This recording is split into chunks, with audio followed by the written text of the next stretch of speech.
This is what we're talking about.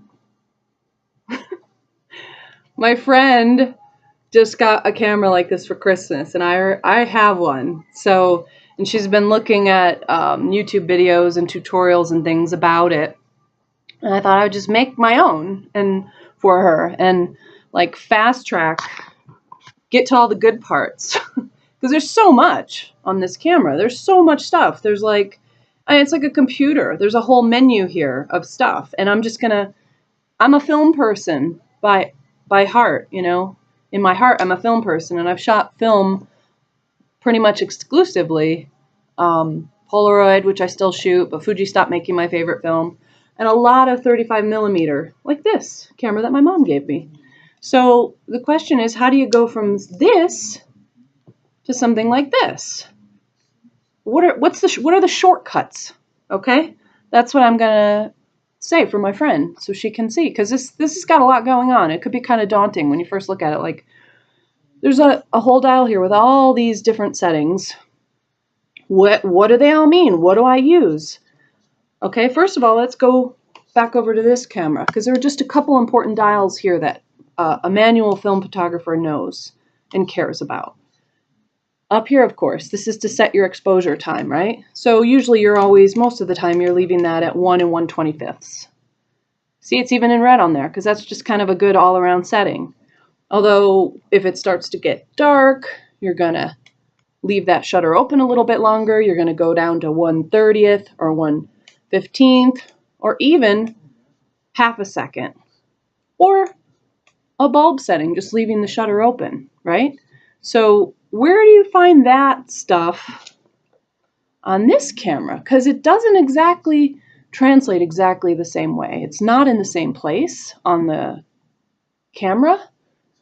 How do you find it? So that's one of the features on this dial that I use is M, which is manual. Okay, that's for manual exposure. And how you adjust the length of the exposure time is this other dial right here, and you can follow along at the bottom left and see what you're at. There's actually a light meter here too to help you. I don't really care about that very much, but I never used cameras that had light meters, so it's not important to me. But if you relied on a light meter, that you'll like that. So you just change the dial to where you want it. So here, where's the good old standard 1 and 1/25? There it is right there. Okay, but if it's getting dark or whatever, you want to get some more time on that exposure, this actually has a ton more variables than this does. This only has like, I don't know, 18. This has got, it seems like an infinite number, you know, down to 1/5 of a second shutter open, down to a second shutter open, down to you can leave the shutter open for, let's see how high it goes, 20 seconds, 30 seconds, bulb. It has a bulb setting, actually, if you get there long enough. So you can just leave the shutter open for nighttime shots or, you know, cool stuff like that. Okay, the other part of this camera that's important is right here, this aperture setting. You know, we know all, film people know all this. You have the bigger f-stop. You got the bigger iris in your eyeball. It's letting more light in. So this has a 1.8, 2.8, 4, 5.6, 8, 11, 16, and 22. That's pretty standard. How do you do that on this camera? Where is it? So this is another setting I use on here, which is called AV, which is aperture priority. Now, in this regard, this has less than this does. I think the computerized part of this camera fills in a little bit. It kind of fibs it a little bit, softens the rough edges. But so the f-stop can be seen right here, and you adjust it the same way you did the exposure. So 8, it only goes from 8 to 4.5, so it's kind of lame in that regard, but you know, works. The only thing you can't really do with a camera like this that you can do with a camera like this is you can adjust both the f-stop and the speed on this one. This one, it's either or, but that's okay. That's all right for this kind of camera. It's okay. The other cool thing about this camera is on the front here, they have this little speed dial, they call it, and you can set it to different options. you can customize it. They have some that they give you and you can pick from. Vibrant, the first one is just a little dot and it's just the regular setting. And on mine, I've chosen Vibrant Color Enhance. It kind of boosts it.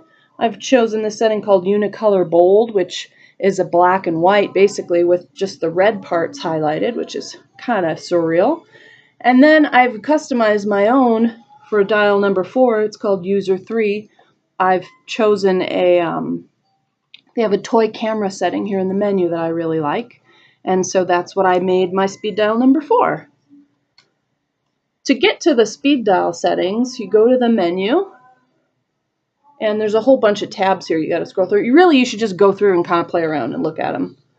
But there's filter settings. Okay, see there's a quick dial there. Quick dial. You go to the quick dial, and then you, at this part of the menu, you pick which ones you want on there. And it lets you change them, whatever you like. Try them all out, see which one you like the best. And then that way, when you're shooting pictures, if you want to say, hey, I want this to look like a vintage color, I'm going to turn on my vintage color filter. So that's kind of fun. Of course, the other setting I use on here, which is not on this camera, is video, because you can shoot movies on this, which is great.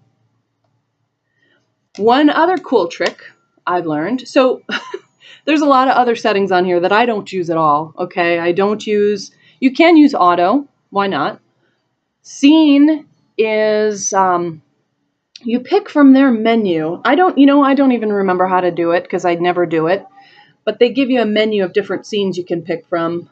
I forget how to do it, but they give you like food or snow or a group shot, or if you know how to use the manual settings on it, you don't really need to do any of that. That's for people who don't really know how to use the manual settings on the camera. And if you know how to do that, you can really make the camera sing for you. You don't need their prepackaged settings.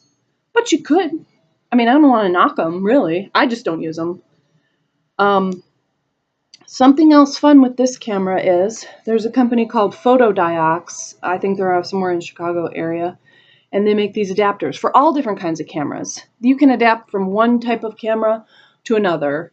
Doesn't necessarily matter the brand. This is a Pentax adapter, though, specifically. It's specifically made to adapt Pentax Q series camera like this to the Pentax K series, which is like a vintage, this is probably from the late 70s, analog lens. Okay, so I've got this adapter,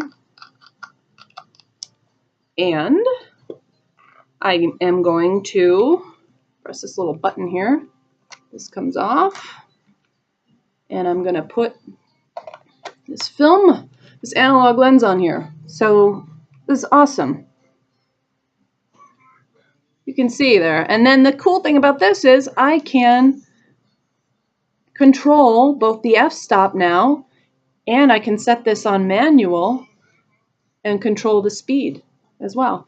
It does recognize that this is something other than the camera lens that was born with the camera, and it's going to ask me, what is this?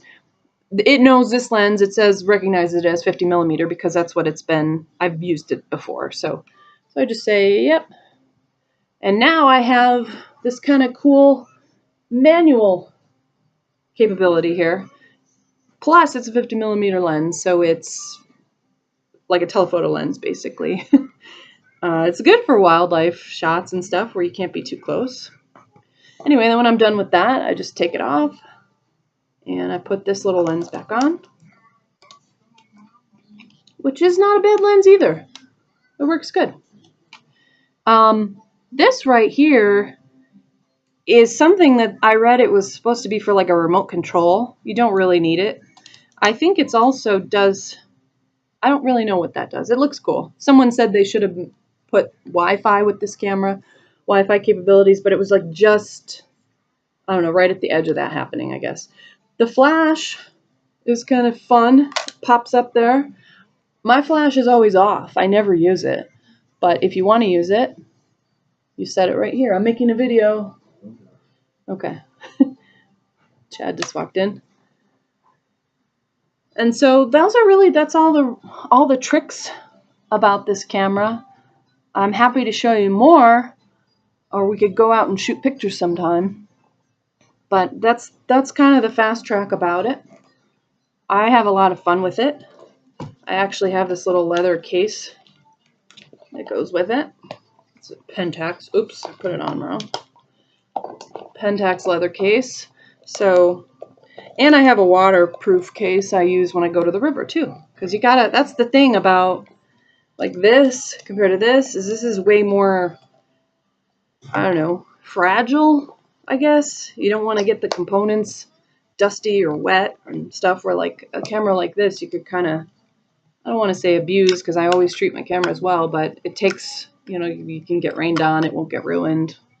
Not too much, but anyway, I hope that helps you and enjoy your camera.